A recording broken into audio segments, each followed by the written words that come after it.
Okay. It's good. All right. So we have a couple people coming into the waiting room, which is great. Are there any topics specifically that people are like, oh, there wasn't a question about this, like throw it in there, or you'll just figure out when to jump in? I figure this is a very like we do these pretty regularly, just make sure that you keep us talking type of group and throw out questions and we'll be able to respond pretty quickly. So I have no worries. And I actually feel like I've been doing these webinars now for long enough. Like it's feeling okay. Like I'm feeling good about it. I'm not feeling hot and sweaty the day of. So it's always it's always promising.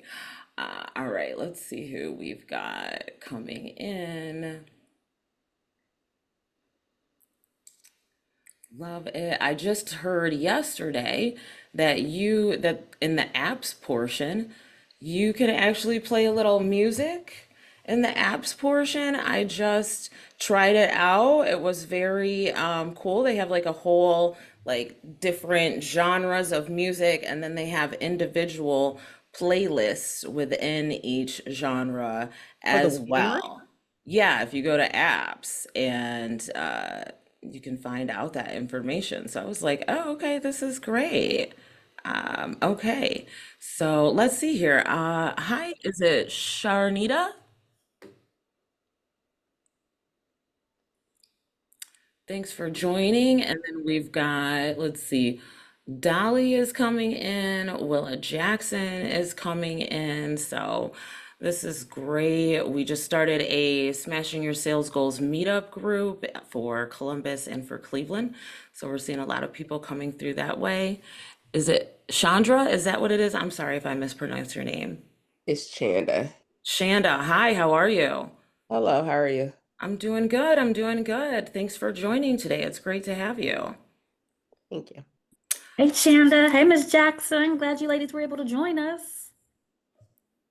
Yes. Okay. Hey. We got some more folks coming in. We got some more folks coming in. Now, I will say if you have specific referrals, renewals, loyalty program questions, feel free to add those in the chat now. We've, of course, got like some discussion questions, but it's always great to have questions from the audience and get a sense of like what your specific challenges might be. Even if the challenge is like, I don't know where to start. I have heard about a loyalty program, but I don't know what that looks like for my small business or for my consulting business. So do feel free to add those kinds of questions in the chat because we definitely will be taking a lot of those, and then we will certainly have some open Q&A time near the end of the formal questions. So we got Maria coming in as well. Thank you so much. Let's see here. Multiple presenters to share. Sure, Avi. That sounds great. And we are recording, and I see other folks are recording as well. Good morning, Maria. It's so nice to have you on today. Thank you so much for joining. Um, Maria is one of our cohort members that just completed the summer training program, which we're super excited to have and wrap up. And like, you just get so excited when people get so into it and they're like, yes, like this is working, like we're doing what we wanted to do, like we're accomplishing the things. And Maria actually had herself and one of her team members engaged in the training program as like all together, which was really exciting to see folks kind of utilize that opportunity as like a team building opportunity. So welcome, welcome, welcome. I am going to go ahead and share my screen. Briefly, I have some presentation slides that I want to make sure that I run through, and then we are going to tear down the presentation. If you want to turn on your camera and engage in the conversation, we would love to have you in that way. As I said, also, please feel free to add any questions you might have to the chat. Bethany is going to be helping us keep an eye on that. And then I am also, Bethany, going to turn over some co-hosting responsibilities to you so you can let folks in as I'm going through.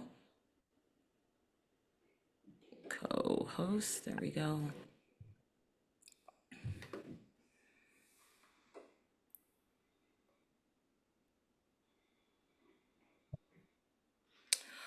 All right, so welcome, welcome, welcome. Let me make sure everyone can see the screen here as we are loading. It's about 11:35, and business owners, we want to make sure that we are maximizing our time. So we're going to go ahead and jump right in. Today, we are talking about referrals, renewals, and loyalty programs. And I know for a couple folks on this call, this is literally their favorite topic. Every time I talk about it, they somehow volunteer. So we are going to have a really great discussion. I want to make sure that we acknowledge our partners and sponsors and contributors. So Smashing Your Sales Goals is funded and supported by Accelerate Columbus, which is part of the City of Columbus Department of Development initiative to support small business owners here in Columbus. So we're really pleased to have that support. Also, Book and Street is one of our partners who provides our pricing strategy coaching for our cohort members, which is an amazing opportunity to sit down with a CFO and actually look at your pricing strategy and what you're charging and figure out if you're leaving money on the table. And then we've recently partnered with Aventi Enterprises, which is going to be offering our cohort members those part of Smashing Your Sales Goals, contract readiness training, as well as support with finding enterprise and government contracts. So we are so happy to kind of have assembled this group of great collaborators and contributors. So today, oh, look, it says May 15th. All right. Well, it's not May 15th, but it is what, August 19th? And it's going by fast, quite frankly. If I blinked, I felt like the summer went by really quick. So my name is Dr. Erica Pryor. I'm the founder and CEO of Epic Learning Today. I am also your host and the creator of Smashing Your Sales Goals. Also on our panel today is Abiona Harper, who is program coordinator with Columbus Chamber of Commerce, also an Accelerate Columbus portfolio organization supporting small business owners. Ariana, okay, help me out. Ulloa Barrieta. Okay, again, for the people in the back. Ulloa o La Barrieta. Ulloa Ovovavrita. That was almost close. It was almost Close. close. It was Okay. good. It was Thank good. you. Ariana, who she just goes by Ari UO most of the time, is small business coordinator with the City of Columbus and helps support and manage the Accelerate Columbus programs overall. And then Bethany George, who is the follow-up boss and also our program navigator with Smashing Your Sales Goals and a sales coach in her own right. So a little bit here, we'd love to hear from you if you are looking to start a small business, if you're trying to turn your side hustle into your main job, if you're like a one-person operation and you're trying to grow your team, or perhaps if you have a small team and you're trying to grow. So love to hear a little bit about where you might be in your business journey. So feel free to throw that in the chat. We'll definitely take a look at that information that helps us kind of ground how we respond to some of the questions throughout.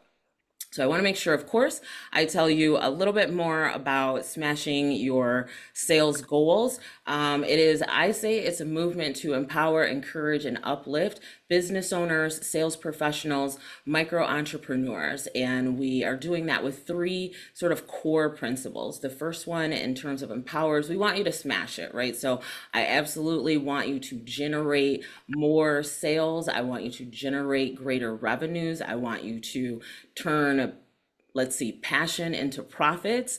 I want you to turn prospects into paying customers, right? And so we do that with application-based learning solutions. We do that with coaching and then technical services. And then we also want to cash it. So we want to help you leverage different technology resources to streamline your processes so that you can make space to be creative as well as be more efficient.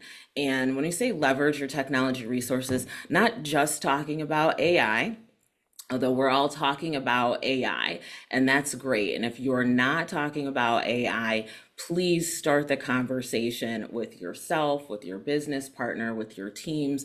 But also, you want to be starting the conversation about what does your tech stack look like? What's your tech ecosystem look like? What automations are you able to maximize so that you can free up time to be more creative and be more productive with your business? And then finally, our third principle is we want to uplift business owners by connecting them to the people and the partners and the resources that are going to accelerate their impact. So that's why we have some of the folks on the line today. They're not just business owners, they are also members within the business community. They represent multiple organizations and resources that you can tap into, that you can utilize to advance your business. And even as I say, a lot of these resources are available in Columbus. Really, we know if you are calling from Ohio, Ohio is a big, small state. And if you can find that resource in Columbus, likely somebody can tell you where else in the state you can locate that resource as well. So don't feel like just because you're not in Columbus and you're hearing about this, that some of these resources you cannot get access to, because there are plenty of ways to do that. So we've got people on the call to help you make that happen. So smashing your sales goals, when we break down some of those specific pillars, here's what it really boils down to and how you can be engaged. So we have micro training webinars like this. We will likely be posting the recording of this webinar on our YouTube channel, so you'll be able to take advantage of it and review it again. We also have drop-in sales coaching that is accessible at public libraries. So Bethany posts up at CML Maine on, are we at Mondays now, Bethany? Is that where the schedule is? Second Mondays, yep. Second Mondays, CML Maine, third floor in the Small Business Nonprofit Center. You can find Bethany 11:30 until 1 o'clock answering your sales questions. You don't have to schedule an appointment. You can just show up and do that. We also have a 10-week sales training sprint that is available. And there was a QR code here, but it has not materialized for us. But we are currently accepting applications for the accelerator right now, and we will be kicking off our fall cohort September 30th, and that typically meets for virtual training on Tuesdays from 11:30. Also included with that accelerator experience, as we said, our pricing strategy. We have training that covers pricing strategy, as well as like what your sales process is, digging into your ideal customer profile. Bethany does a sales style assessment, so you're able to get some greater feedback on what your specific sales style is that's authentic and unique to you, that you can lean in on, that's going to help you kind of maximize your efforts and energies. So I want to encourage everybody to take a look at the application, and if that sounds like something that you're looking for in terms of more sustained support with your sales program to scale up and grow your business, we'd love to see ya. So a little bit more about myself. As I said, I am the founder and CEO of Epic Learning, or Epic Learning Today. I'm a trainer and a course creator. I have been in this business myself since I think it's like a COVID baby, so like 2020, which we find there's a lot of businesses that come around COVID, which is amazing because if you're still around, we know that you've like made it over the 3-4 year hump, and you've got some sustainability and you've got some traction behind you. So congratulations if that is you. I really believe in making sure that people have access to high value, high quality learning materials and solutions, and that they're accessible anywhere and everywhere. And so that is one of the reasons why with Smashing Your Sales Goals, we've tried to provide training and coaching accessible to you, whether you just need it one time or whether you're looking for something that's a little more long term to help you build your skills. Before I was doing this, I had the opportunity to work in economic development, also work in higher education, and then user experience and content marketing. So I'm one of those people that's sort of done a lot of different things, and probably the only thing left for me to do was become a business owner. And I love it. And then we have Abiona Harper, who is business programs coordinator with the Chamber of Commerce, and she has over 20 years of experience in customer service. She is also an entrepreneur. Everybody on the panel is also an entrepreneur, which is one of the things I really appreciate about the business community in Columbus. And I think of many business owners that I've met throughout the state is that a lot of people are also business owners. So they're not just telling you what to do because they kind of have an idea or they're like master generalists. No, they are in fact business owners, have owned their own businesses, and are speaking not just from their own experience, but experience working with a wide variety of them as well.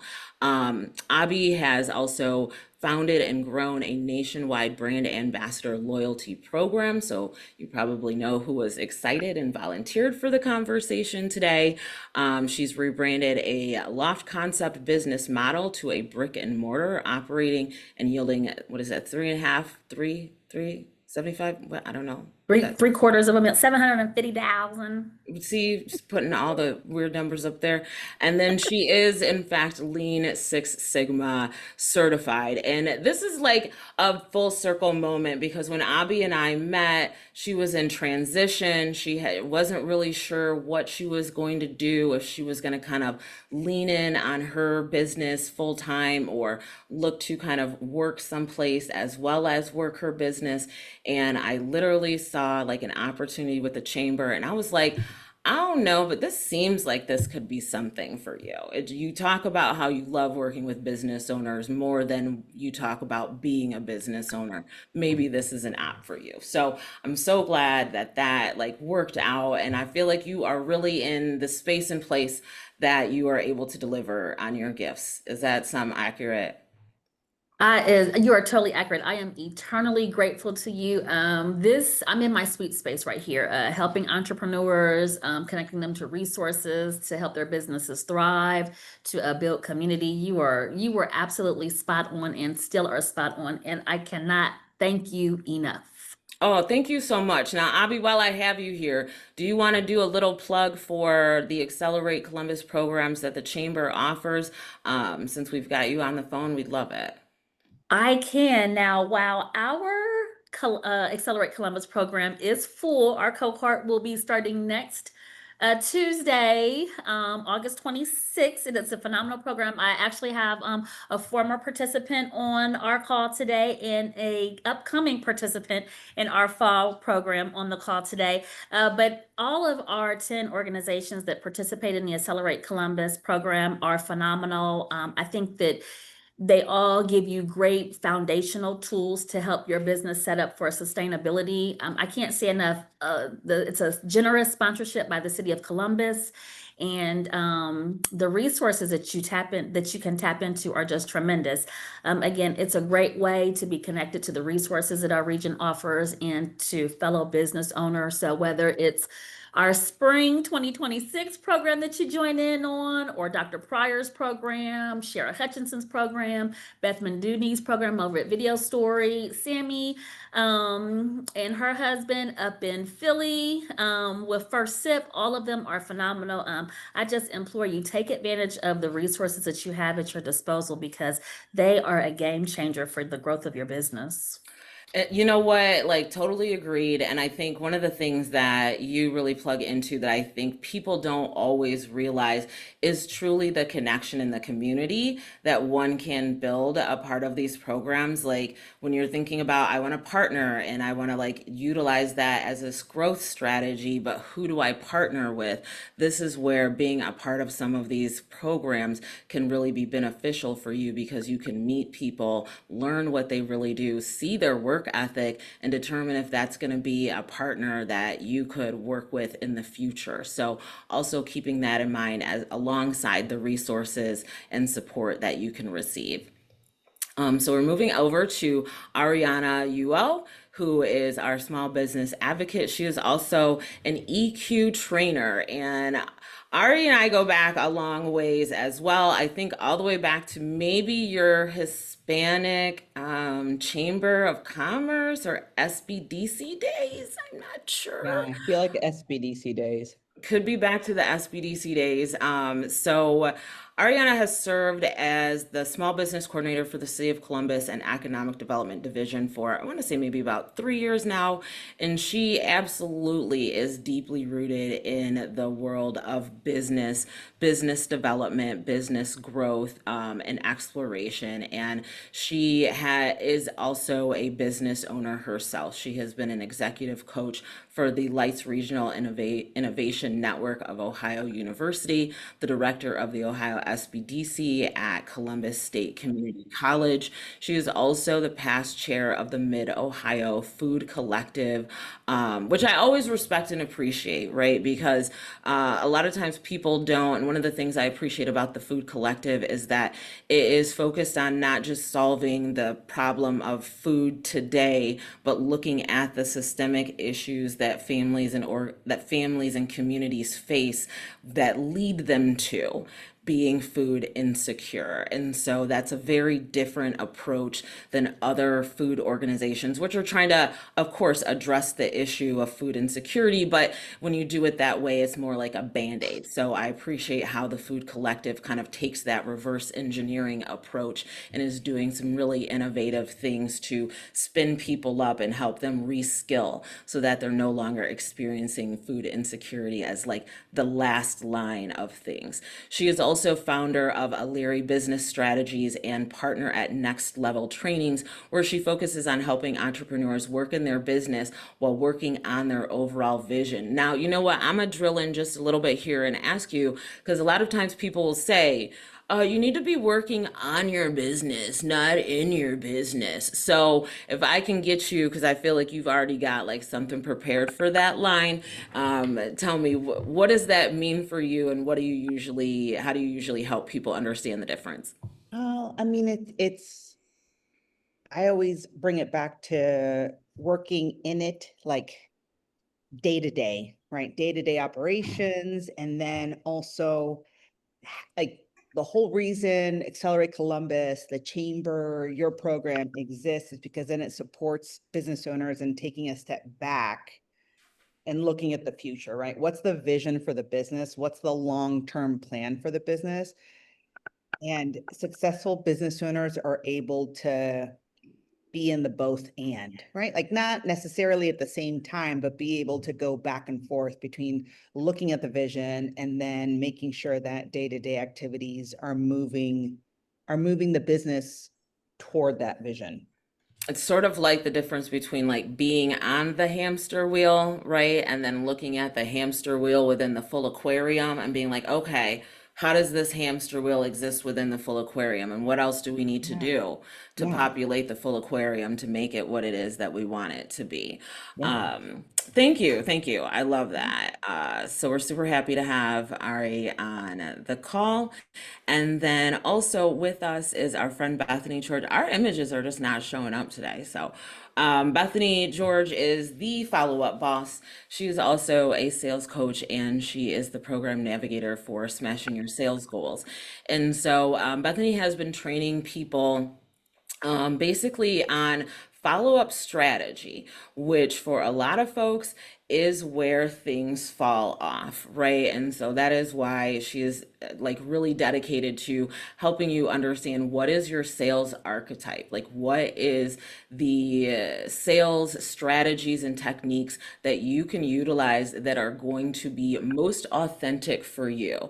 Everything doesn't work for everybody, right? So knowing what your sales type is and then being able to kind of identify some of the different tactics and strategies strategies that are going to be really beneficial for you so that you're not feeling like you're pushy or like you're annoying people, but rather you can sort of feel comfortable and confident that you are doing and operating in a way that works for you. And as we know, right, sales is about serving and solution finding. So if the service and the solution that you're offering isn't for that person, then everybody is still okay and intact.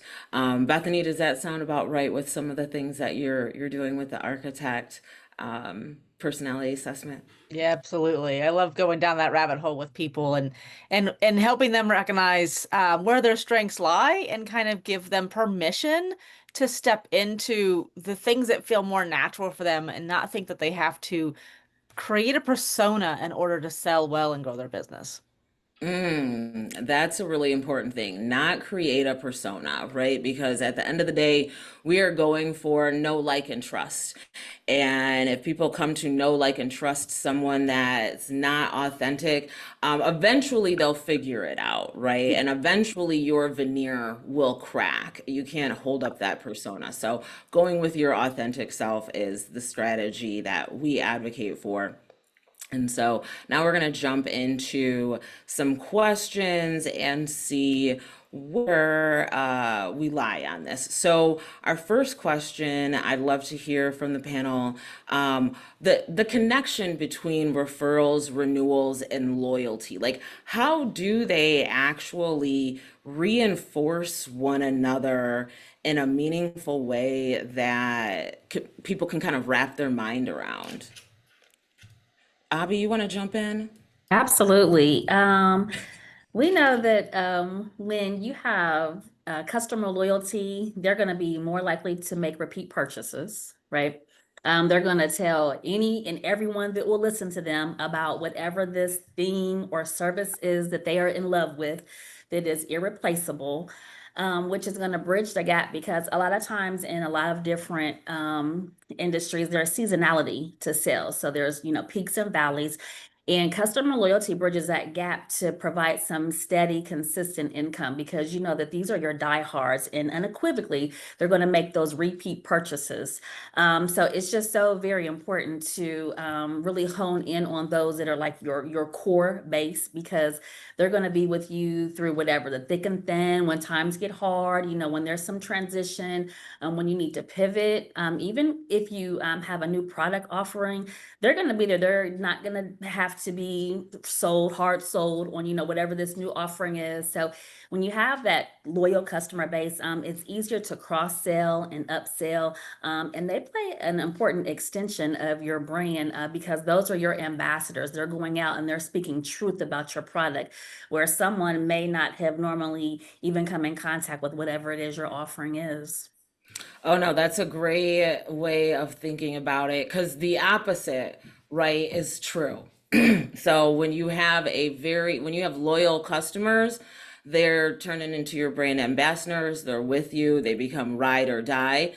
When you have customers who have been loyal and received bad service or bad whatever it is, they can be as equally vocal about whatever they received that didn't go well. And I think the stats are like people who are sort of in that informal ambassador role, they'll share what the great experience they've had with like 8 people, maybe. I think those who have negative experiences will share with somewhere around twice that, around 15 people. Yeah, So or even now go to social, like, oh, I am adding that company, or that, it's just like you'll tell somebody when it's a good experience, but chances are if it's a bad experience, we're gonna tell way more people way because more the people. thought is that we're entitled to a good experience. So we kind of take it for granted, unfortunately, which is really the reason why you have to really lean into that customer loyalty. But if it is bad, I am telling any and everyone that I pass by and can contact about that experience. Absolutely. Ariana, you look like you want to jump in there. Well, I mean, yeah, it's the entitlement of our society that we must have perfect service at all times. And so because of it, I think it's so important to build relationships, right? At the end of the day, it comes down to relationships with with your customers so that it'll also support you in weathering the storm when things don't go well. Like they may be more apt to give you feedback about what didn't work Mm. and give you a second chance in the process versus getting Writing you on social off. media and blasting you and you never hearing from them again. Absolutely. I think that, I mean, the thing that we're always preaching, right, is like know, like, and trust. If your customers, your clients know, like, and trust you when you have a misstep, when you have an issue, when you have a challenge, when something doesn't go exactly as you've planned it, that know, like, and trust is that loyalty, right? That sort of helps them ride through, as Avi said, like those difficult times, those challenges, those relaunches or whatnot. Bethany, did you have anything you wanted to add? The biggest thing that came to my mind around this is that the customer journey starts from the very first moment they interact with your business and interact with you. And so that relationship begins then, and there needs to be continuity from that moment all the way through until they go somewhere else. And if you create that continuity and you build a relationship, then that will create loyalty. That will create know, like, and trust. That'll help people remember who you are and send others to you and want to be huge fans for you.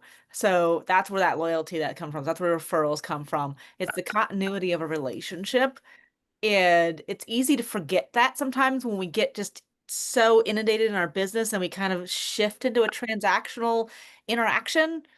Remember, we're always interacting with humans, and humans need that belonging connection always.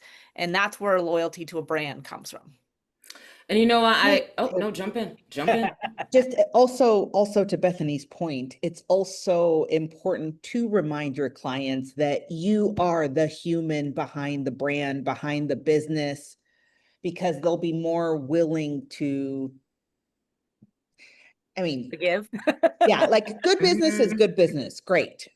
And especially when in troubled times or you mess up something and they have a connection with you as a human, they may be more willing to support you and forgive essentially, right? For any mistakes that were made. Absolutely. No, absolutely. I mean, and you know what? Like, I love the advice to remind people that you are human, that you are a human behind this small business. Like, and we know kind of as the business grows, that can be more and more challenging as you potentially bring on additional individuals, and teams. That can be more and more challenging. But I think if nothing else, we have seen with Target, right? And the forgetting of the relationship, that what can happen when you forget about the relationship that you've cultivated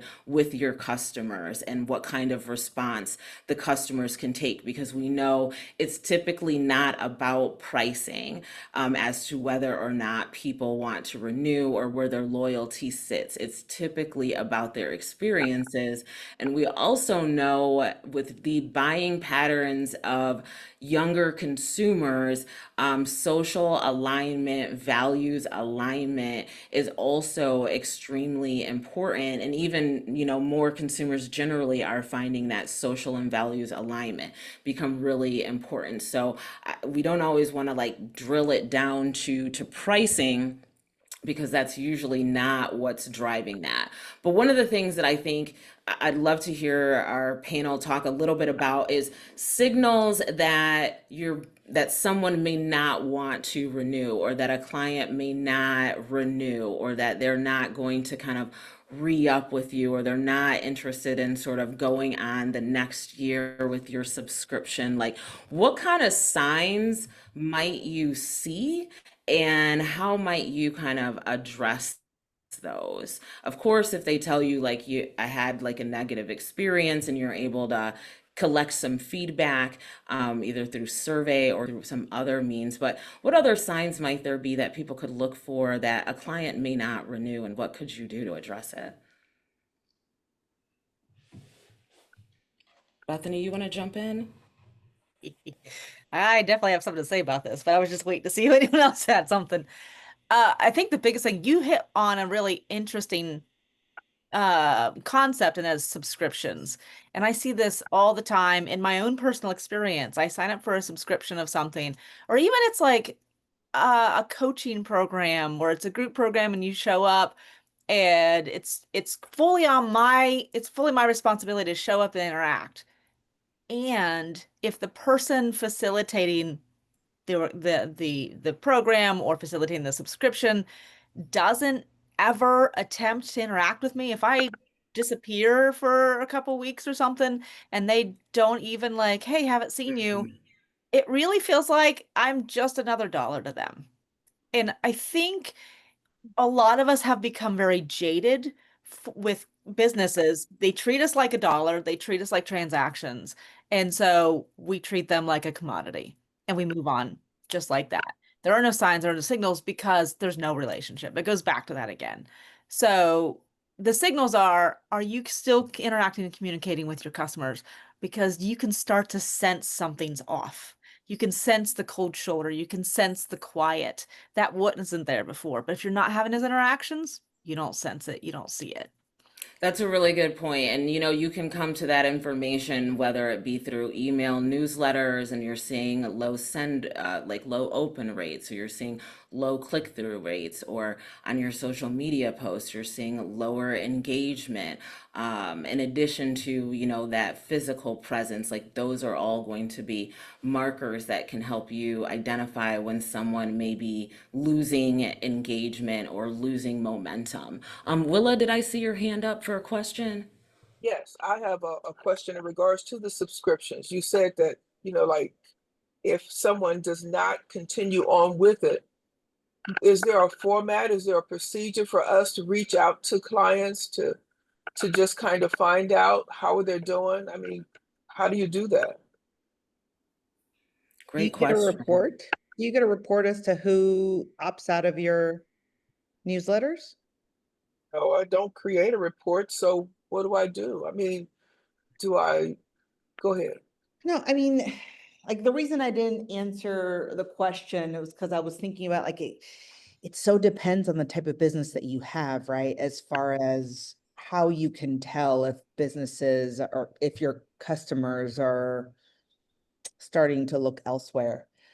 Well, I think one of the things that you can also do is really ask, right? Is have some checkpoints. That's why people are always surveying. Like, don't get me wrong, I definitely feel like there is survey fatigue. Like, I do feel like people get tired of surveys, but on the same token, if you, let's say, Willa, maybe you're like me, I've got like 6 clients, and so one of the things that I try and do is like have like feedback conversations at kind of regular checkpoints, but then also scheduling in a very specific like renewal conversation where we're talking specifically about what have we accomplished up until this point, what kind of like results have we been able to deliver for you, and then this is what we see ourselves doing with you in the future. And sort of that's kind of the renewal conversation, and now I've sort of opened the door for them to say, oh well, you know what, we weren't really happy with this last year, or this wasn't exactly what we were looking for. But I think what you want to think about is creating a space where your clients or your customers have the ability to give you feedback, and that you've asked for it and you've created some space, because people do want to give you feedback, especially if you ask them for it and you say, hey, I noticed X, Y, and Z, as Bethany kind of said. You'll hear people be kind of like excited to be noticed because they don't want to feel like they're just another X, Y, and Z kind of in the process. Does Yeah, that help? Yes, it does. Thank you so and well, much. it could also be something fun, like using yes or no questions on social media to engage your your customers, right? Like it so that it doesn't have to be any like you're consistently collecting information from them on like, quirky yes or no questions. You can also do things like I've definitely seen people do kind of like customer review panels essentially, where, or like a focus group essentially, but it's a consistent group that they kind of go back to. Maybe they call them founding members.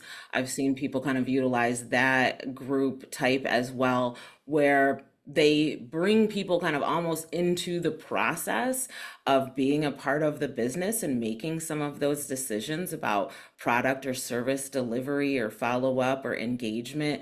And then again, it creates loyalty because people feel even more sort of engaged in the process and want to share how they were a part of the process as well. So I think there's a couple different strategies that you can take, but really the goal is create a space where you can collect that information and people can freely offer it to you. Yeah. Yeah, if I can build on that, I would just say, kind of going back to what Bethany said earlier about the loyalty process begins at the very beginning. The nice part is that as you're a startup, you have the ability to be very hands-on. And so you're able to reach out those clients. There's nothing more that they would love than to hear from the founder, him or herself. So while, your pool is small and still growing, you still have opportunities to reach out directly to them, engage, where they are they happy, are they not, what feedback do they have? And then that just really solidifies your loyalty base. And then again, that will continue to grow. So that word of mouth, your brand then has a reputation that it can stand on. So it's like, what kind of mascara do you use? What kind of mascara do you use? Well, how about you? And everyone's talking about they're using the same mascara. So then it's like, it's a no-brainer. This is the mascara that I should be using. So the nice part, I think, that is when you're trying to gauge, are they going to renew? Is you have the opportunity early on to be very hands-on and see why or why not, because why they're not going to renew is just as important as why they would renew, so that you can keep on doing what is working well. In the areas where there's room for improvement, you can make those corrections. And something that's worked for my business is we make sure that all of our, like, the community knows that we are an open door for feedback throughout the process. And so at any point in time, people have my cell phone, people are able to communicate and give me feedback about what's working and what's not working. And so we don't necessarily make it anything official. It's just the consistent open door. And also acknowledging that, there may be things that they don't like, and we will listen to their feedback. It doesn't necessarily mean that we're going to implement their feedback, but we're absolutely more than willing to listen to it, right? Because you also there's a balance between customers demanding what they want, and then you, as the small business owner, standing for what your business is, right? And finding that harmony between the two. So that it's not just like, oh, our You potential respond clients to everything. Yeah. and shift your business completely to meet them versus what it is that you are standing for. I mean, it gets to be a little bit of both, right? But Well, and I think that's a really good point to bring out. It's sort of the, pitfall that a lot of new business owners find themselves in, right? It's sort of like contorting yourself to whatever you hope this customer or this client has asked you to do. And by the time you know it, you're doing 27 things and none of them really well. So trying to sort of find that balance of what do you want? What do I deliver? And here's where we meet in the middle. Is it Jeanette? Jeanette, you got a question? Go ahead and chime in. Yes, I wanted to ask question to Miss Abbott. Yeah. Abiona? Yeah. Yes. Okay. So you said that we need to be interactive. We're the director or the owner of the company. Well, right now I just started, and so would it be feasible for me to keep that dialogue open up with my customers, because I don't have nobody else there but me. You understand what I'm saying? So you said hands on, be like hands on for startups. I'm hands on. Yes, which I'm sure you have your business plan, right? And so No, I um, don't. Not yet. okay, right. All right. I'm gonna need some help with it. Right. Well, We will you're talk on after the this right call. call, honey. You are on the right call. I just started 2 Absolutely. weeks ago. I had one client Congratulations. from Congratulations. Louisiana. She was a friend of mine that started a business. So my first client. So I'm waiting for the other lady to make it. They're stepping like stepping stones, and I'm pushing. I met a whole bunch of folks today. So Good. but yeah, she liked what I did. We had to go back and forth, but it was okay. I want to ask another question. I'm in design, so what I do is help people get QR codes on their business cards, on their flyers. If they don't like it, would you charge them another fee or just go ahead and make it right? Oh, let me jump in on that. Okay. Because I had to do this 3 times and I'm like, wait a minute, lady. So you know what? Like that's you nailed it, right? Like typically, because I do a lot of marketing consulting, that's sort of where I got into, and the design can be like a challenge. So our typical strategy is we're gonna give you like a concept, we're gonna refine the concept, and there's 3 revision rounds. If we have not nailed it, then we need to start the whole process over again. That usually scares people enough to get it together between the second and third revision rounds because I mean, and this is like, the challenge of small business. You've executed on the work. It may not be your fault that they didn't have a clear vision for what they wanted you to achieve, but you still should be compensated for said work. And I Yeah, I put had to that do in this my 3 times and contracts I as was well. like, hey lady, you wearing me out over here. Mhm, I know I'm mhm. pretty good at what I do. I'll make the statement the way you said it to me, I'm gonna give it to you just the way you said it. I'm gonna send it. Oh, she said, oh no, I don't like it. Can you do this? And then I did something else for it and she was okay Yeah, with that the sounds like business card. scope And then creep. she came Yeah. back with something else. And I'm like, I Yeah, totally yeah, agree. I yeah. think You that that's definitely where want to that get with something because that sounds like scope creep. That sounds like somebody with an unclear vision. Which I mean, and when you get started, this is what happens, right? Like it's great to have a first customer, a first client, so you can figure these things out because you don't know until you know. And then once you know, you can then start creating those guidelines, as Ariana talked about, that give you the balance that you need between great customer service and good delivery, but also like here's what we do and here's what we don't do. And it can feel scary to do that, but that still can create loyalty and it can create renewals and referrals because at least people yes. have like a line in the sand as to what you do. Oh, this is what you do. Okay, if I need this, I know to go to you. That's not what you do. Okay, let me find the next person down the line for that. So Thank you, Dr. congratulations. That's Brian. great. Now, here's a Thank you. question I'm gonna put that on my the 3 round revision. I'm gonna put that on my flyer at my yes, card. go Yeah, for it. that's it. Absolutely. It's like video. I mean, it can So be a you know really up hard front that hey, deliverable. I give you 3 chances, and they say yeah, yeah. That's it. Now, It I is. have a question Thank here you. for the rest of our panel, Well, wait, can especially I kind jump of like in, talking Erica? a little bit Can I about jump this. in with Oh, wait. like, just with Oh, that one last go piece? ahead, please. So Jeanette, part of this is a big issue, especially when you're starting your business, wanting to bend over backwards for family and friends because they're doing you a favor by paying you, but then actually, are they doing you a favor? Exactly. And so that's also finding the harmony of being willing to say, listen, I love you. You're not my target market. Mm, I'm not willing, like, especially in our communities, right? Like the Black and Latino communities, we love to support our friends and family.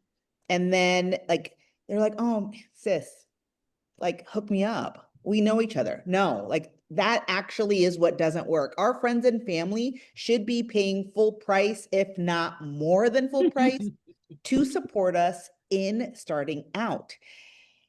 And so something that you as a business owner get clear on is what is your scope and standing in that, you know what, like maybe because we're friends, maybe because we're family, it doesn't actually work for us to work together. And let me refer you to somebody else that will do a great job.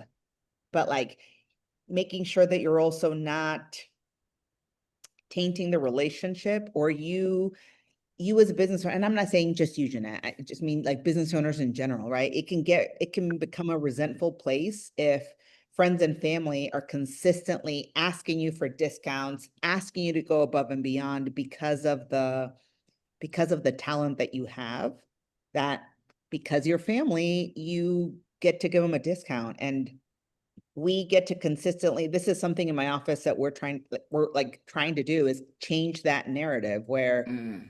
if you are friends and family of a business owner, you get to pay at least full price. You get It doesn't work if not, like, you get to pay You at get least to pay. full price.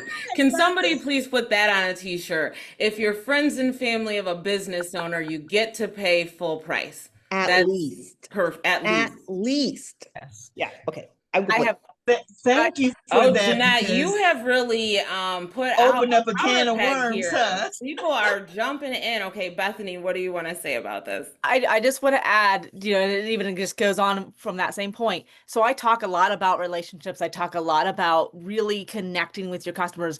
And exactly to that point, when you are standing strongly and this is what I do, this is what I offer, we have a relationship, I'm listening to you. And also, here are my boundaries. And you need to be firm and you need to be confident. And when you have that relationship, it won't, unless it's the wrong person, it won't feel like you're just being a hardliner. You'll be like, I love you and this is amazing. I love working with you. And also, that's not something I can do for XYZ reason. Sometimes it's just saying, I'm sorry, I can't, and giving no explanation, just setting the boundary. It is very important you have both. Thank you, ladies, Okay. because y'all both made it clear for me, and I felt that way because just taking these kind of courses, you can't let your family and friends bend you backwards like a pretzels and think it's okay, because this young lady that I did work in Louisiana, she helped me when I needed some help. I mean, dire help with my Christmas program. So that's why I kind of was lenient with her. But then it looked like she was taking advantage of that to say, oh, I'm going to keep asking her to change this and change that. Then I have another young lady who is my home health aide, and she said, I need you to make me a website. And I'm like, Oh, okay, I'm gonna give wow. it to you for $25, which I know I can charge you more, but I'm gonna do it for $25 because I can get that easily right now from you because I know what you're going through. But she said, me, you're gonna charge me? Yeah, I'm gonna charge you. What? hey, Okay. I'm sorry, did I you say just want to bring out. $25? Wait, yeah, I know. Hold on. Before you even Okay, get okay, there, go ahead, go ahead. Ariana. Be open. Ariana's got her information here. Is be open to walking away from the business. So I think that is also really important to think about, especially when you are renewing, right? You might really want that client because that's some good money coming in. But if the client is hell on earth to work with, if they don't pay on time, if they're always like you're always engaging in scope creep conversations, maybe that's not a client that you want to renew with. Or, as you were saying, like you might value the relationship you have with that person personally or in some other way that you two working together could actually ruin that relationship. And I have absolutely been in those situations as well. I had one client, I did not appreciate his payment schedule. I'm just gonna be frank. Love the dude, love him, super nice, but he's very like casual and laid back. And I was like, I can't be casual and laid back on a payment schedule, sir. And after we had a couple conversations, I realized that was kind of his work style and it was, replicated in other areas of his business. And I was like, you know what? I respect our relationship too much. I appreciate that you refer customers to me frequently. So I am no longer going to employ myself with you and we're just going to keep our like professional relationship at this level. So you may find that you might have to walk away, or you might have to change the dynamics of the relationship in order to be able to continue doing business. Now, we're going to have one last comment on this because I know Ariana wants to say something about that price that you said, because I know my face looked horrified. Please. Mine too. We're gonna rewind the recording and see. My face was like, Right. So say it, please. Say it for all of us. Ariana, say it for all of us. What?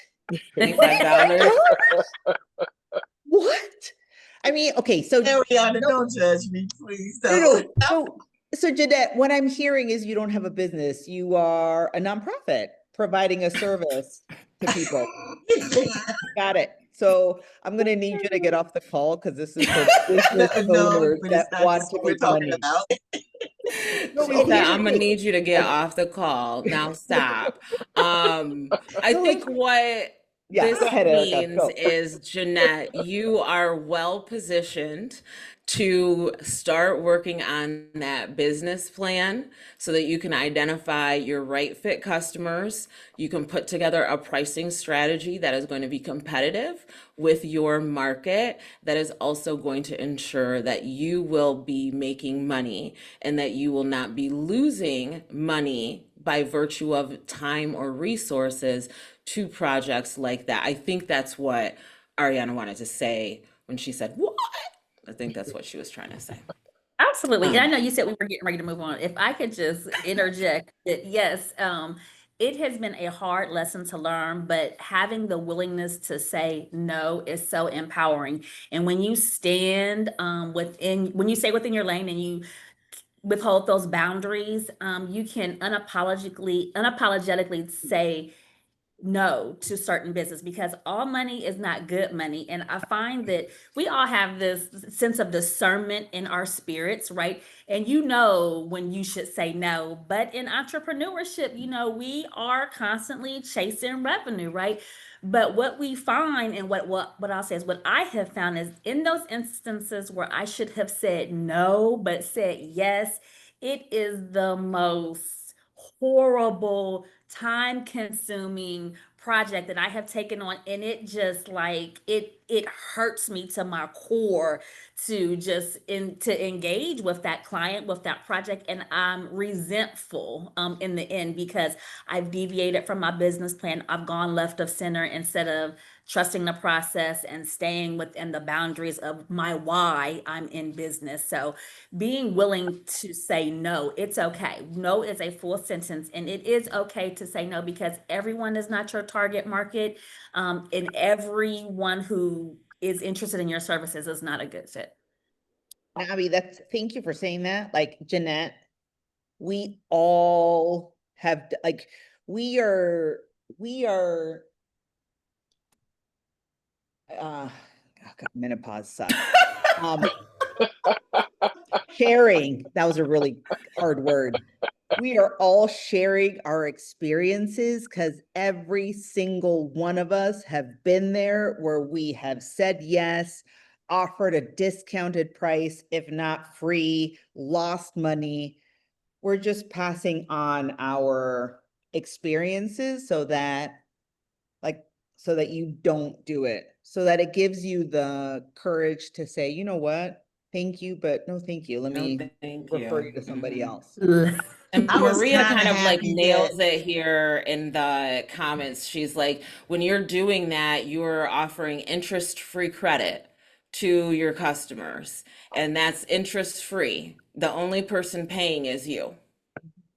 So thank you. Thank you. Okay, any other comments on this topic before we move on? I appreciate you, Jeanette, for throwing out like a nice one here. I got thank everybody you. I excited. had to say it because I was like, okay, and I knew in my heart, I said, but I'm gonna do this for her because this is my first client. I And I guess the other just thing, opened the doors of doing this because I looked at him like, Don't let because this is my first client or this is my first thing or this is my first whatever. It might be your first in that capacity, but obviously you didn't get this good by accident. So you're still a professional. You still deliver years of experience. You still know the best practices. You still know how to do all this. You're just doing it for the first time in this capacity. But you're not doing this for the first time. You didn't wake up yesterday and decide, oh, I can do logos today. I'm going to charge for it. No, you didn't do that. So keep that in mind as well. Okay. And that's, for other people who are new on the line, because I know it's really tempting to be like, well, I'm new, so I'm going to give them a discount, or I'm new and I'm not going to charge. I'm going to do it for free, or yada, yada, yada. Like, those are all things you can tell yourself. And those are all things other people will tell you to take advantage of you because they know that you know what you're doing. And they're trying to get you to do something at a lower rate than what they could get on the market anyways. So don't kind of take that mindset, have that shift that you're new at being a business owner, but you are not new at the profession that you are bringing to your business. Okay. Okay. Okay, I'm going to move on. All right, I love this. Thank you so much. Now, I want to talk a little bit because a lot of us are kind of in the starting phase. So, some simple, low cost loyalty types of activities or engagement opportunities that you have seen business owners do that have been beneficial. Like, what have you seen business owners doing? Like, of course, we're seeing a lot of people are getting their merch together, right? And which is always a great strategy, especially when you can do it print on demand, whether it's, t-shirts or other types of things, and they give those out. We see, of course, like appreciation events. Right now, I see a couple friends that are hosting appreciation events as we get towards the end of the year. But what are some other options that are low cost that you've seen people do or that you've done that you might recommend or throw out there? Abby, you want to start us off? Sure, I love social spotlights. Everyone wants to be a Mm-hmm. superstar, right? Everyone wants to be on social and spotlighted and see how many reactions and likes you can get. Social spotlights are free. You don't have, it doesn't cost you anything other than a little bit of time to get somebody to maybe give a blurb, maybe whether it's a testimonial or, hey, I want to shout out, John Smith for being the super customer of the month, or just giving homage to those loyal clients, just shouting them out. And then, their friends or anyone in their networks will see their spotlight, and that is a potential way to attract new customers. So I love social spotlights. Everyone loves to be appreciated, and social spotlights are a free, easy way to show appreciation to your loyal customers, but also it's like an extension of that social recognition. So Mm-hmm. it's free advertising. Absolutely. Social spotlighting is great. And it also, so whether that be, you got some new newsletter followers and you're like, hey, we just gained 5 more followers. Here's who they are. We're super excited to have you on board. With the meetup group, frequently, like I will say, hey, we've got the meetup group. We gained 10 new followers. We're super excited to have those folks engaged. So there's a lot of ways that you can use social recognition across multiple channels, whether it's with followers, whether it's with customers. It can also be a way to get attention from prospects that you're trying to kind of like say, hey, I'm over here, I do this, by highlighting some of your other clients that you might work with as well. Other recommendations or strategies people have seen. Ariana, have you seen any that you want to throw out? I mean, I'm old school. I just recently got a thank you card in the mail, just thanking me for a referral. That to me, like, I put their business card and like they are now officially on my, Mm-hmm. I mean, they also do good work, Mm-hmm. but the fact that they took 5 minutes out of their day to just thank me for the referral, I love giving referrals, and I don't do it for the thank you. And for a business owner to take a moment to say thank you, like that was it, like not a gift card, nothing like that, just a thank you. It went a long way. We try to do that as well. Well, not try to, we do it as well. Like, is there a higher possibility for how many thank you notes we send out? Yeah. But it's like in the moment when someone is going out of their way, clients, this is for clients. Send like a quick, like, I see you, I acknowledge you, thank you for who you be.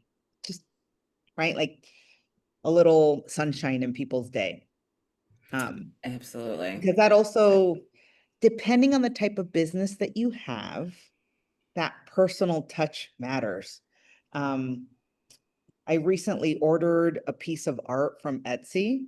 It's an artist that I like, I follow her, and it was just like a quick little thank you note on the invoice. Like it wasn't anything major, just thanking me for being a repeat customer, right? Like it took her 30 seconds to notice that I had bought her art before. I was purchasing it again, and she just sent me a little note. I like her stuff, but it just like it makes me want to be like I'm talking about her now, right? Like Continue, I don't know. right. You feel It's like for you're in me, a it's a relationship personal with, you touch. feel like you're in Yes, relationship with this person. yes. Absolutely. So, I mean, I Especially the think, small business owner, right? Like you want yeah. to have the personal touch with your clients. Well, what really is, I think, salient out of that is that a thank you still goes a long ways.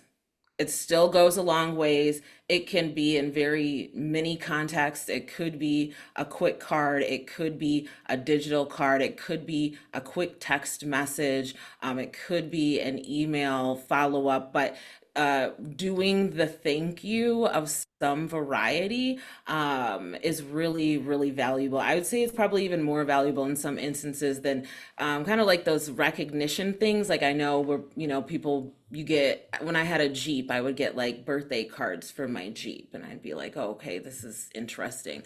But it felt like a waste, right? And, sometimes we might get, those birthday certificates or the birthday whatever, right? And that's the reason why they're doing those things, is because they're loyalty opportunities. I will say, when I was younger and I worked in Michigan, I worked as a host at a restaurant. I couldn't work as a server, it was too stressful. So I just sat people, and it was at this restaurant called Bill Knapp's. If you've ever heard of it, if you have not, it used to be called like the Wrinkle Ranch, or where old people go to die. So it's Oh, very like elderly, it was a very older population that worked there, but their big loyalty program was when you came in on your birthday, you got your birthday percentage wise off of your bill. So people legitimately coming in at like 80, 85, and just the excitement on their face to get a bill that's like $2.50, and they walked out with a free chocolate cake. It was everything. It was everything. And those folks were lifelong customers, right? So so there are low cost ways that you can implement loyalty programs. You just have to be consistent with what it is that you're doing, and then remember, like, a thank you goes a long, long way, and in a lot of different contexts you can offer that thank you. yeah. Bethany, what do you want to say? Uh, Firstly, I feel like my head's gonna just fall right off with all the nodding that I'm doing right now. Um, I want to speak to what Ariana, what you said about acknowledgement and how powerful that is. But let's talk about the psychology behind it, because we forget that a lot. There is an emotional moment that happens when you see a handwritten note, Mhm. when you get a card that you didn't expect. My favorite thing to send out is a Valentine's Day card. Like the ones you got when you were in school. I go to the store and I buy the kid ones and I send them to people because no one's expecting that. And it's fun and it's different and it creates an emotional reaction. It's Mhm. nostalgia and it's silliness, which matches my brand. It's not a Christmas card, and I love Christmas cards, but also there's a way in which that's become an automated, automatic thing. So I like to think outside the box. So that emotional connection, how small it is unimportant. If there's something different and unexpected, there's a connection in the brain that happens that is directly linked to loyalty. And so whatever your business is, how can you create that emotional moment? I love that. The psychologist in the room really brings it all the way back home because that, I mean, sales, yes, we're serving. Sales, yes, we're solution finding. But if we're looking at loyalty and longevity, we've got to go beyond just finding new solutions to help people solve their problems because we know problems will continue and there'll be plenty of people out there to solve them all of the time. So, what's going to make solving the problem with you different than solving the problem with someone else? And part of that distinction can be the relationship, can be the emotional connection that people have been able to create and develop with your brand. Like, as I say, Abby, in our full circle moment, like Abby's a repeat customer. Like we're going to be doing business together from now on until.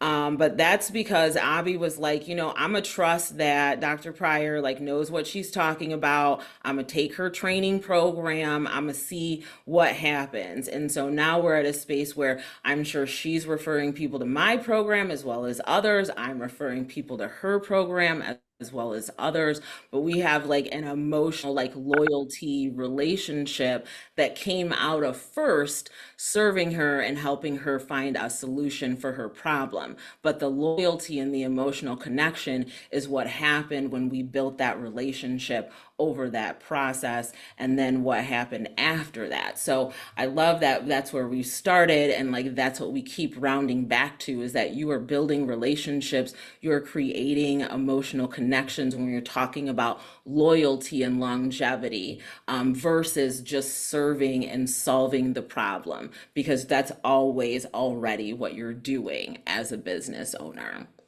Now, I want to throw this question out here because I feel like we had a really great discussion about sort of all of the mistakes that we all have done when it comes to at least working with first customers.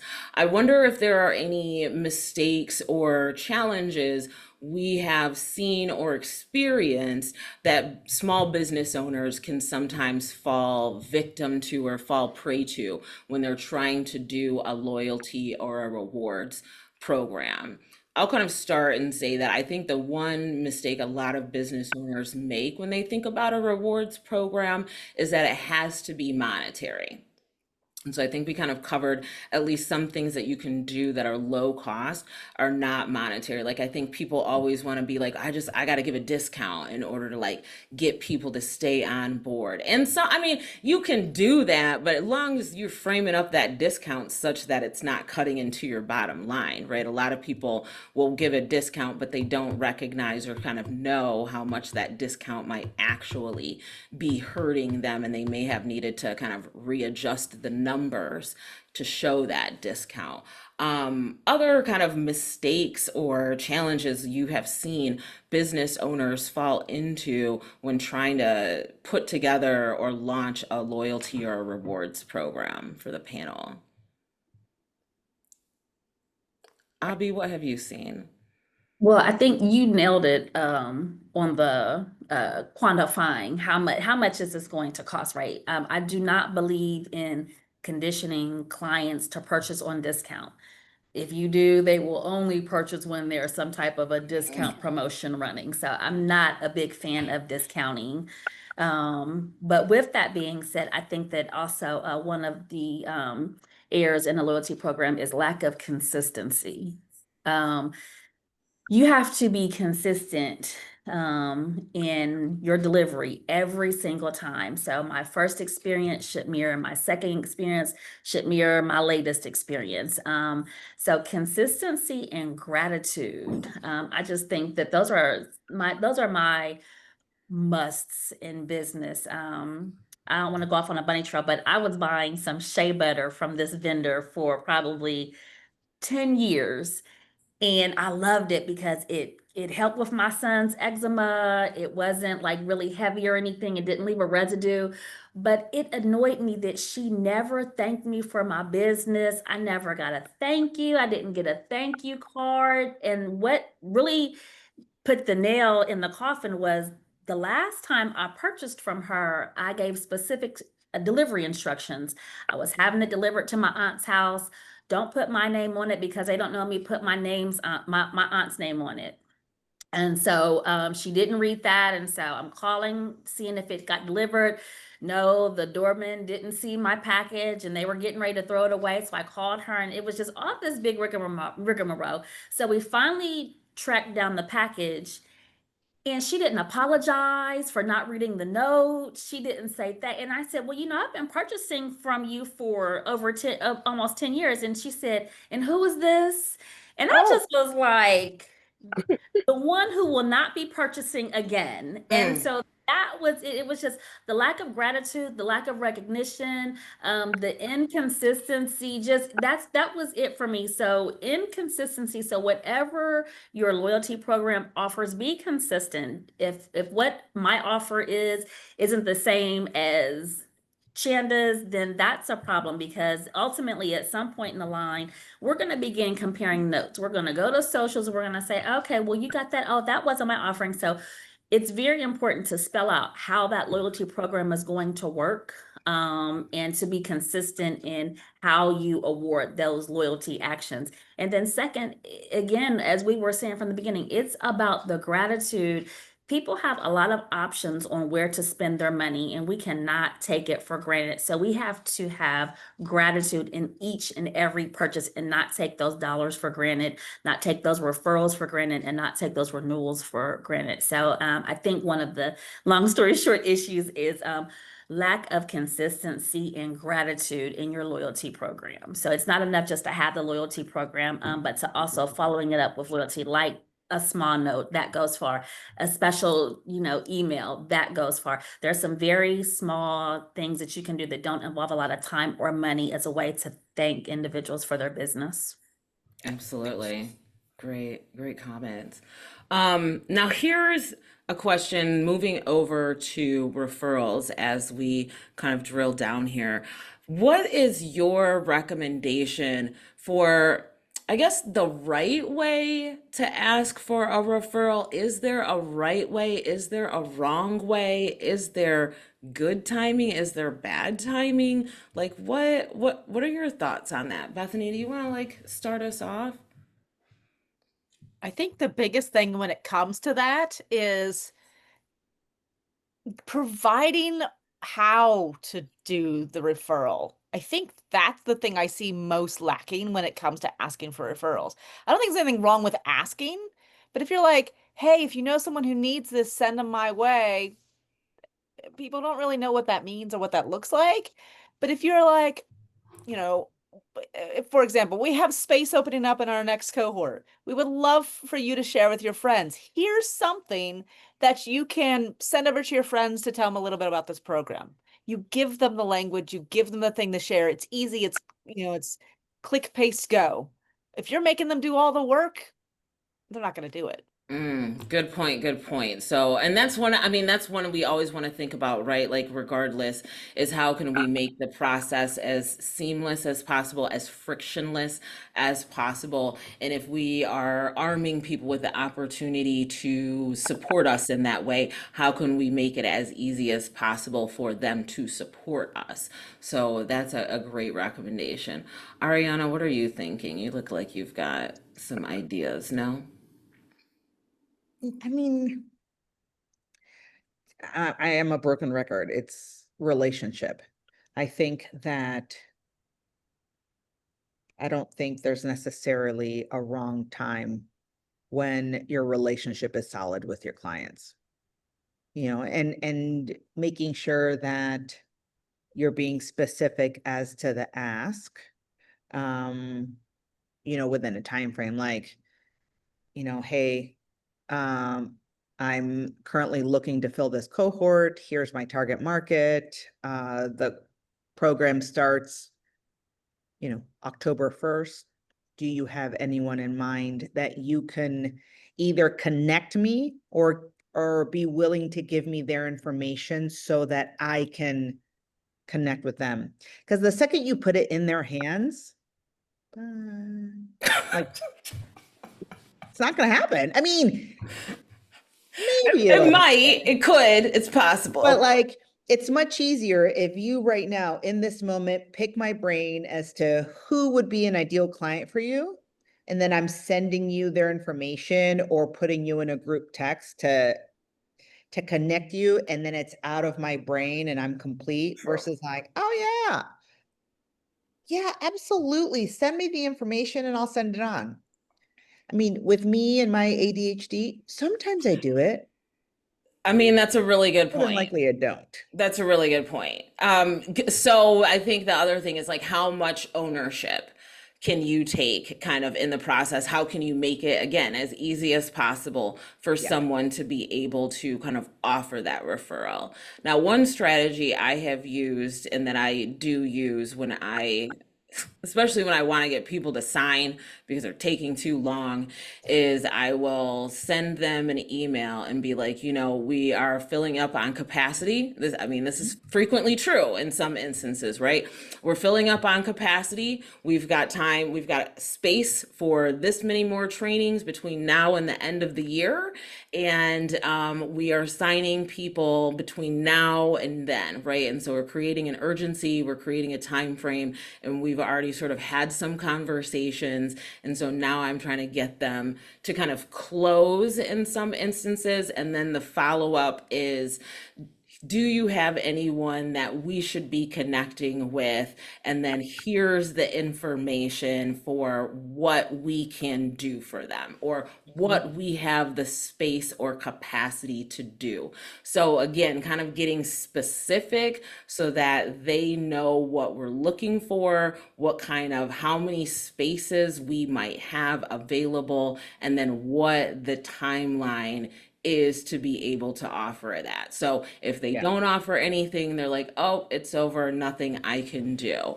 But I do like to kind of ask people and just be really, I think the best way to ask for referrals is just to be very direct about it and be like, this is where we're at. This is what we're trying to accomplish. Here's what we have to work with. Is there anyone like you, right? Birds of a feather flock together that might be a good fit that we should talk with. But if you don't ask, you don't know. Yeah. Agreed. And Mhm. like Willa, to your question, it's going to depend on the client. You text me, no problem. You text other people, they're going to feel offended that you didn't call them or you didn't email them, right? Like you got to know your people to know how to ask for the referral. Like for me, don't leave me voicemail. Don't leave me a voicemail on any phone that I own because I may check it in January when I'm like, oh, I gotta get rid of these. Send me a voice, like send me a text, send me even a voice memo within the chat so that I can read it. And then I'll answer you right away. Voice memos, like I don't have time to listen to it. I'm too busy. That's my nerd. But knowing how your clients and customers communicate and what Right. communication they'll respond to is really important. And especially if you're asking for a referral or you're trying to get a renewal, you don't want to be communicating with them on a channel that they're non-responsive to, right? Because then you're like, the message is going nowhere. Now we just have a couple more minutes, and I want to ask if Ray or Sandy or Hope or Maria have any questions lingering out there for you that you'd like to pose to the panel while we have a couple minutes here during Q&A. Hello, Yeah, can you hear me? we can jump on in, All right? right. Well, even though Zoom didn't want me to zoom in this morning, I'm glad I made it. And I did pick up a lot of different takeaways, one of which being the referrals. I think it has to do a lot with your client base who you're dealing with. If you're dealing with a neighbor that you've lived next door to for maybe 10 years or 15 years. And I do mobile detailing. So if I detail their car and they go to work the next day or days after, they're more likely to say, okay, this guy I know lives next door to me. He's doing mobile detailing. Give him a call. Here's his card. Um, things like that. So I think it has to do a lot with your client base and how they appreciate you. Absolutely. I mean, that is a really good point. Of course, when it comes to referrals, like, and as we said, building that relationship such that people would want to recommend you or refer you. But I also want to make sure that people know there's a business opportunity everywhere. And just Hmm. because this person might not be your ideal customer doesn't mean they're not connected and in relationship with others who might in fact be your future Right. ideal customer. So that's why, we really always want you to have a very good, tight elevator pitch to be able to say what you do concisely and quickly because you don't know who everybody else knows. And Hmm. just as you were kind of say, Ray, like it might be a next door neighbor, it could be the, cashier at the grocery store, it might Hmm. be the person doing your hair, it might be the person at the nail salon. Like you don't know who they know and what Right. people are trying to solve for that day. So I say just realize that there's a referral everywhere. And Exactly. as long as you Exactly. know what you do and you have your boundaries and you can tell people quickly in the event that they know someone, you can be the person at top of mind. Yeah. I've actually been in Walmart at the pharmacy counter with I had my t-shirt on. And had business cards. And the guy in the back saw my shirt and he asked about detailing for his mother's car for her birthday. So I was just going in to pick up a prescription. So, that was just something that was kind of out of the blue, but it was a good referral. Yeah, we love that. Now, I Mhm. think we've got one final question here in from Jeanette. And so the question was, should I give the person who gave the referral something back in return? And I'll probably add on to that. And what would be the thing one might give back in return? So, we're many of us are familiar with these where I think I used to have an office at Cohatch. So when I would refer someone to Cohatch and they would sign up for a membership of some variety, I would get back a free month of membership for myself as the person who made the referral. So the question is, should we do that? Is it contingent upon the business type? What are the thoughts from the panel before we wrap it up here today? Yeah, I agree. I think it's contingent upon the business. Again, we have to talk about what is it going to cost you. I love, thank yous are free. And a thank you can go so far. So I don't feel again that we should be obligated to give a monetary discount in return for the referral.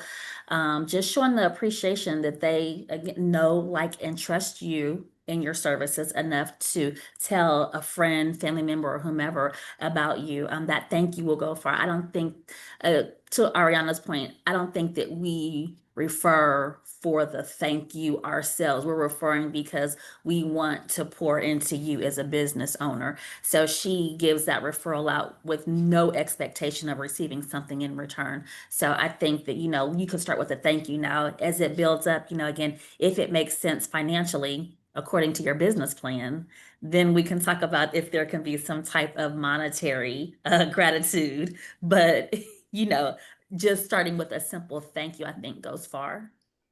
And you know what, Jeanette, like in those thank yous, like there's nothing that prevents you from saying, thank you so much for making this referral. This business contributed to X, Y, and Z in my business. This business that I was able to get from that referral allowed me to like get some new equipment. This business that I was able to get from that referral, it enabled me to be able to go to this conference and like do this exhibitor table. So even if your thank you is even a little more specific as to the impact, because that's really what a lot of people want to know, is like not just did like the business happen, but like was it a good thing for your business, like did it help you in some way? And so being able to kind of share that impact can also be a great way to thank your referral.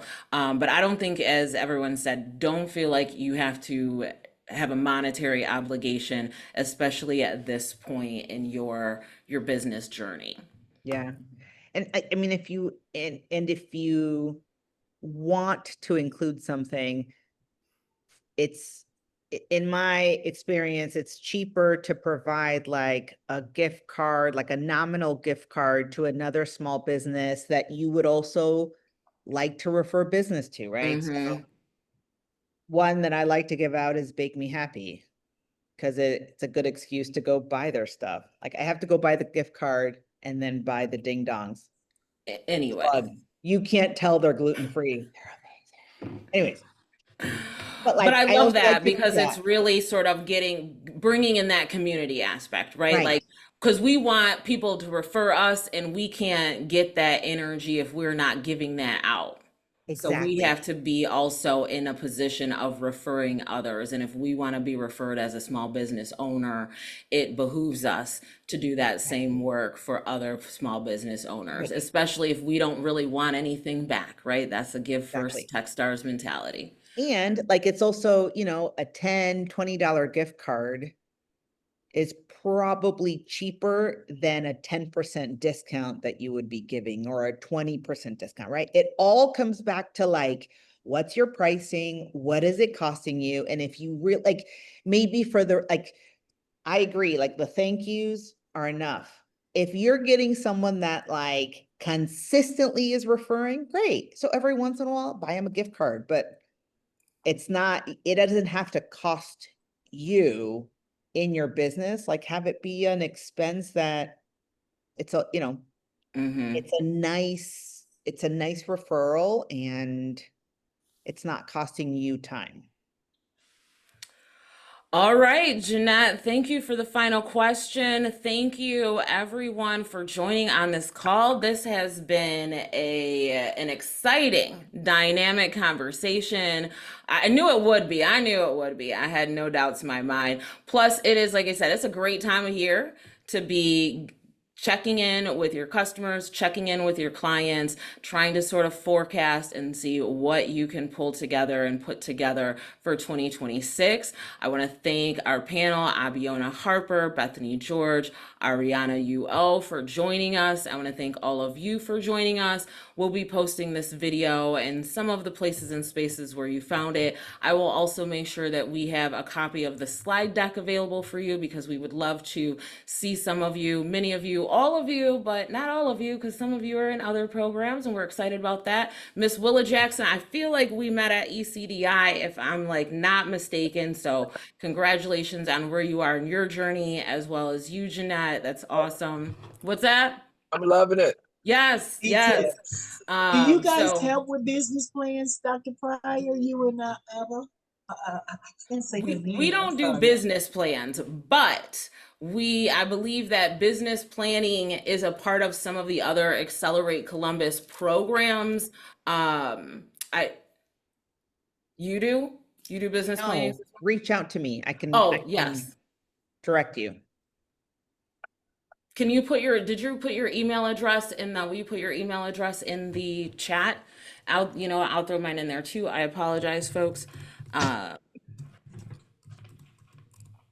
And I'm sure Abby and Bethany are putting theirs in the chat as well. That way, if people would like to reach out to any of us, we would love to hear from you and provide any recommendations that we can help you on your business journey and what happens next.